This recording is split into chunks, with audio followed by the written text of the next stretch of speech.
लोकसभा चुनाव के परिणामों ने बीजेपी सपोर्टर्स को काफी निराश किया है। इस मायूसी के पीछे एक वजह तो बीजेपी का इस बार पहले की तरह 272 का जादुई आंकड़ा पार ना करना है, लेकिन मोदी समर्थकों के लिए सबसे बड़ी दुख की बात तो यह है कि इस बार के चुनाव में बीजेपी उस फैजाबाद सीट पर समाजवादी पार्टी से हार गई है, जहां इसी साल 22 जनवरी को करीब 500 सालों के इंतजार के बाद राम मंदिर का निर्माण हुआ है। अयोध्या उसी फैजाबाद सीट का हिस्सा है, जहां से इस बार बीजेपी कैंडिडेट लल्लू सिंह को सपा के अवधेश प्रसाद ने कड़ी शिकस्त दी है। ऐसे में हर कोई, चाहे वो साधु संत हो या फिर आम आदमी, हर कोई यही जानना चाहता है कि आखिर राम की नगरी में बीजेपी की हार की वजह क्या है।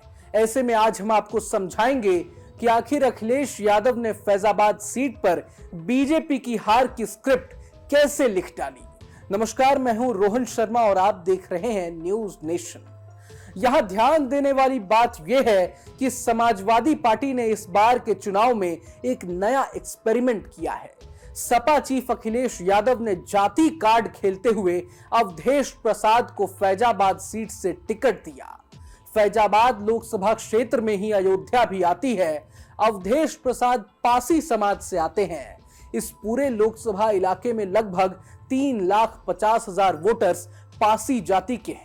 इसके अलावा सपा के मूल मतदाता यादव और मुस्लिम की संख्या भी सीट पर ठीक ठाक है, जिसके चलते फैजाबाद लोकसभा सीट पर मुसलमान और यादव के साथ साथ कुर्मी और पासी का समूचा वोट भी सपा की तरफ शिफ्ट हो गया, जबकि बीजेपी के साथ ब्राह्मण और बनिया वोट एक मुश्त गया। यही नहीं, अयोध्या में मौर्य, निषाद, पाल और कोरी जाति का भी एक बड़ा हिस्सा सपा की तरफ गया। मतलब इस बार का चुनाव अगड़ा बनाम पिछड़ा रहा। राम मंदिर फैक्टर का फैजाबाद सीट पर कोई खासा असर नहीं पड़ा, यानी लोकसभा चुनाव विशुद्ध जाति पर ही टिका रहा और बीजेपी इस बात को भांप नहीं पाई।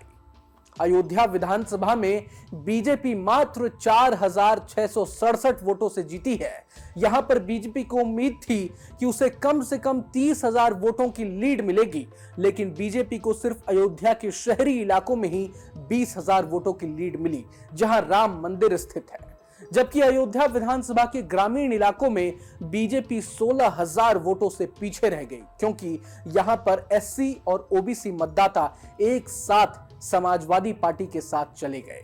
इसके अलावा बीजेपी से एक और गलती हुई, जिस पर अब जरूर मंथन होगा। बीजेपी कैंडिडेट लल्लू सिंह के संविधान बदलने वाले बयान ने भी उनका काम बिगाड़ दिया।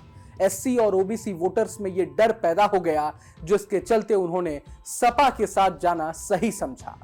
फैजाबाद सीट पर बीजेपी के हार के कुछ और वजह भी हैं, जैसे अयोध्या के शहरी इलाकों के मतदाता बड़ी संख्या में घर से वोट डालने ही नहीं निकले। इसके पीछे नगर निगम की सख्ती का हवाला दिया जा रहा है। तो दूसरी तरफ राम मंदिर के आसपास की सड़कों पर हर समय बैरिकेडिंग और ट्रैफिक रोक देने से स्थानीय लोगों को बहुत परेशानी का सामना करना पड़ता है, जिसके चलते शहरी इलाकों में मतदाताओं में वोटिंग को लेकर उत्साह ही नहीं दिखा। अगर आपको ये वीडियो पसंद आए तो लाइक करें और चैनल को सब्सक्राइब करें। वहीं तमाम बड़ी खबरों के लिए देखते रहें न्यूज नेशन।